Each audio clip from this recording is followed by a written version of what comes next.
Este es tu programa La Verdad, solamente la verdad y nada más que la verdad.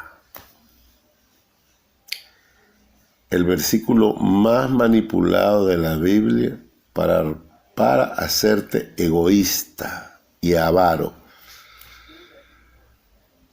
Y esto usan los pastores del diablo para que tú no veas en el prójimo a Cristo y no le des al Señor. Pero primeramente yo quiero que tú sepas que discernir entre lo que es un libro y lo que es un texto. Cuando tú vas a estudiar a la escuela, tú te dan un libro por textos y cada día tú estudias un texto del libro. ¿Y por qué no estudias un versículo del libro? Porque un versículo no puede ser la idea completa de ninguna enseñanza. Por eso es necesario que para conocer la idea completa o una de las ideas completas del escritor del libro, es necesario que tú leas un capítulo. Entonces, el error es que los pastores para robar usan un versículo bíblico y con ese versículo bíblico manipulan tu mente, tu corazón y desvían el verdadero significado que el escritor le quiere dar a la Biblia.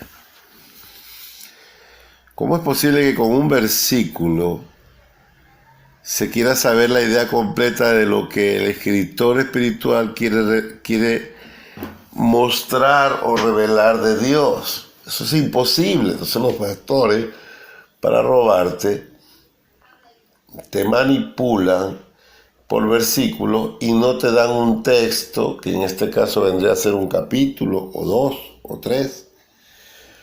Por ejemplo, en el libro de Lucas hay ideas de Jesús o del escritor que habla de Jesús que para entenderlas se necesita leer 3 capítulos del libro de Lucas para poder entender una idea que Jesús quiere transmitir. Por ejemplo, edifica la casa en la roca. Solo te dicen edifica la casa en la roca y inventan tantas cosas que no están escritas y te desvían totalmente del verdadero significado bíblico. Para tú entender sobre la edifica tu casa en la roca, tú tienes que leer unos 2 capítulos atrás y aplicar todo lo que te está diciendo ahí, que es lo que se necesita para edificar la casa en la roca.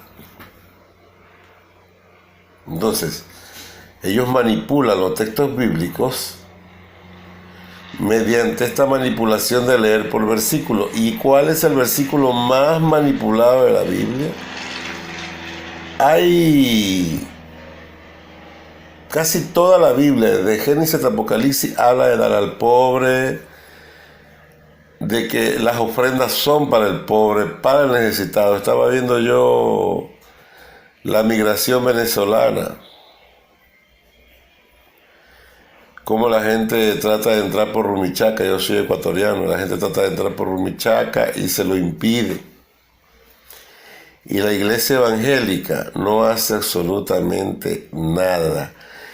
Toda la iglesia evangélica, católica, mormona, testigo de Jehová, toda esta basura que invade de falsedad al mundo, con el dinero que tienen pueden acabar con la migración venezolana, los problemas del África, de Haití, pueden acabar con los problemas que hay en la India pobre, pueden acabar con todo en un día, sí, sin despeinarse. Pero para ellos la fe no es darle al pobre, sino darle a ellos.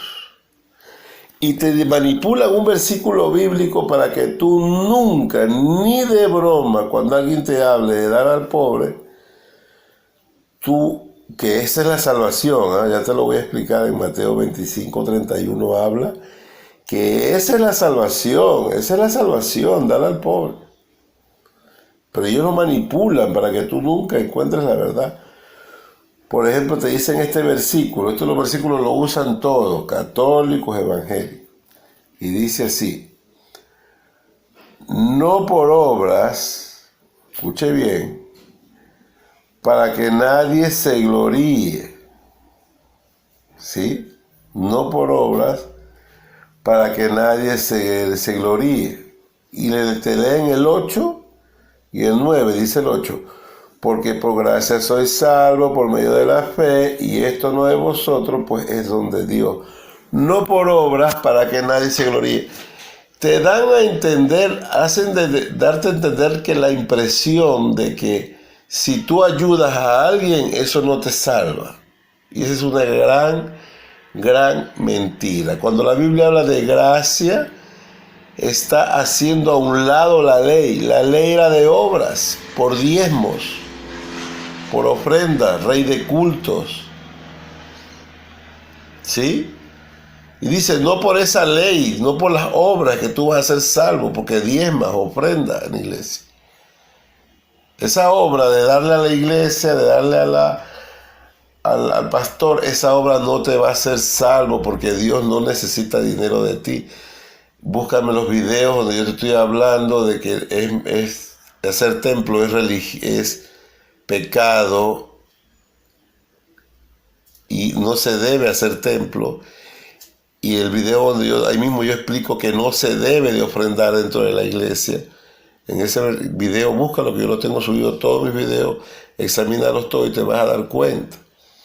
Y el versículo 9 dice, de Efesios 2, 8 al 9, el 9 dice, no por obras para que nadie se gloríe. Te está diciendo de las obras de la ley. Cuando tú escuches obras en los libros de los apóstoles, tú te vas a dar cuenta que se relaciona a las obras de la ley. Y esto te lo digo porque si tú lees mañosamente, ellos manipulan estas frases, no por obra para que nadie se gloríe, para que tú no le dejes al pobre.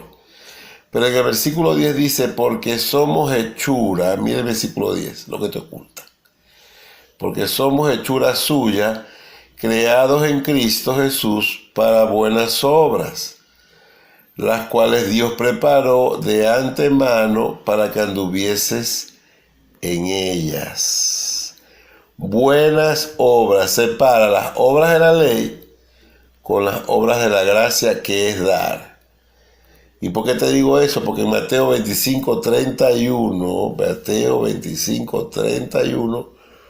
nos explica a nosotros cómo va a ser la salvación. Dice, cuando venga el Hijo del Hombre en su gloria y sus santos ángeles con él, entonces se sentará en su trono de gloria y serán reunidas delante de él todas las naciones, y apartará los unos de los otros como aparta el pastor las ovejas de los cabritos.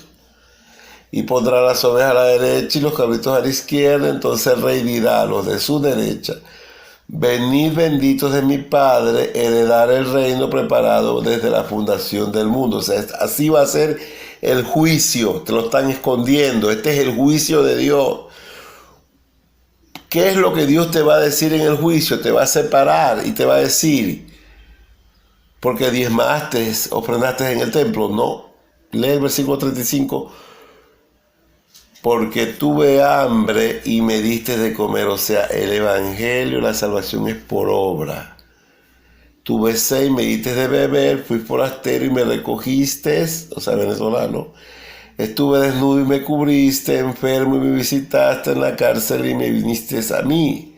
Entonces los justos le responderán diciendo, Señor, cuando te vimos hambriento y te sustentamos, o sediento y te dimos de beber, y cuando te vimos forastero y te recogimos, desnudo y te cubrimos, o cuando te vimos enfermo o en la cárcel y vinimos a ti.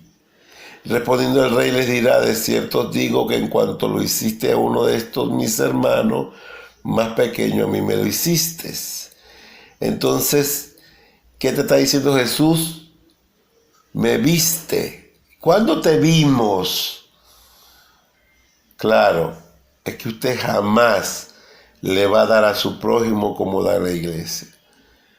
Porque usted es una persona egoísta, narcisista, y prefiere darle a un hombre que se lo reconozca y no dárselo a todos los pobres que no se lo van a reconocer.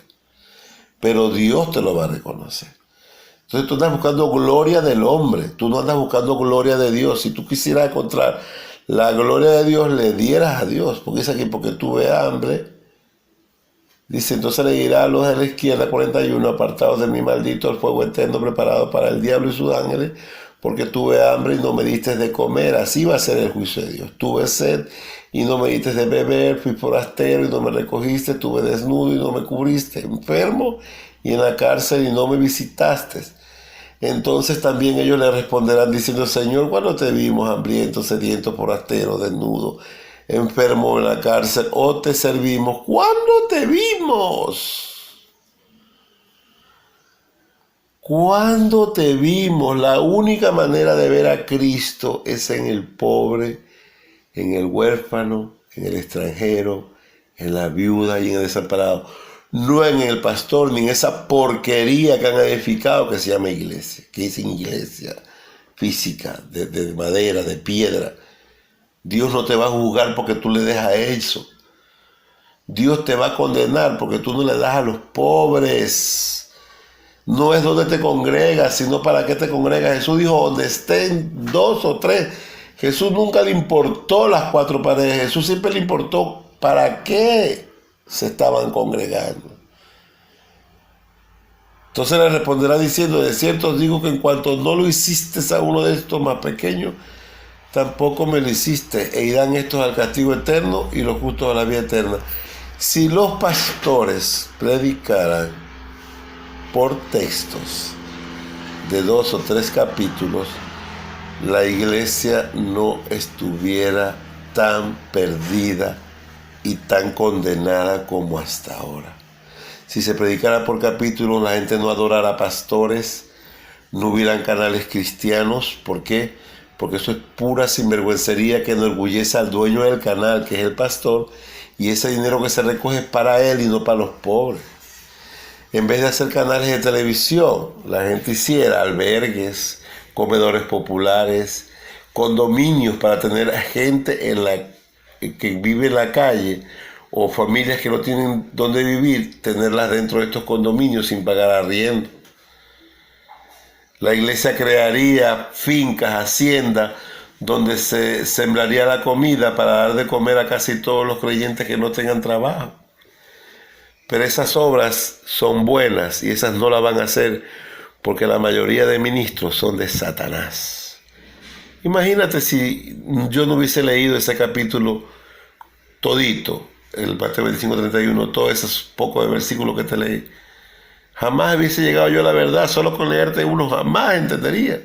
Entonces esa es la trama de estos sinvergüenzas hijos del diablo, desgraciados pastores, que son el 99% que están en las iglesias, que te instruyen y te hacen darle solo al templo, como que el templo es su ídolo. Bueno, ellos te manipulan de esta forma para que tú no encuentres la verdad. Pero tú lee la palabra como está escrita y aplica como está escrito. Y te vas a dar cuenta que nada de lo que ellos predican, ni de lo que ellos han hecho, es de Dios. La verdad, solamente la verdad, y nada más que la verdad. Hay gente que viendo no ve, y oyendo no oye y quieren ser salvos. Ayúdame en oración, yo quiero tener un dinero para comprar haciendas, fincas, poner comedores populares, condominios, empresas donde yo contrate solo personas de la calle para verdaderamente rehabilitar a todos, no como hoy en día que las empresas cogen a los más bonitos, a los más lindos, a los más sanos. No, hay que hacer una verdadera revolución y es sacar de la calle, sacar de la miseria a la oveja número 100, que solo busca el Señor Jesús. Los pastores no buscan la oveja número 100, porque la oveja número 100 no tiene dinero ni lana. Estos son asquerosos, basuras, engendros del infierno. Escuche que Benny Hinn había desechado la doctrina de la prosperidad. Señor Benny Hinn, devuelva todo lo que se ha robado.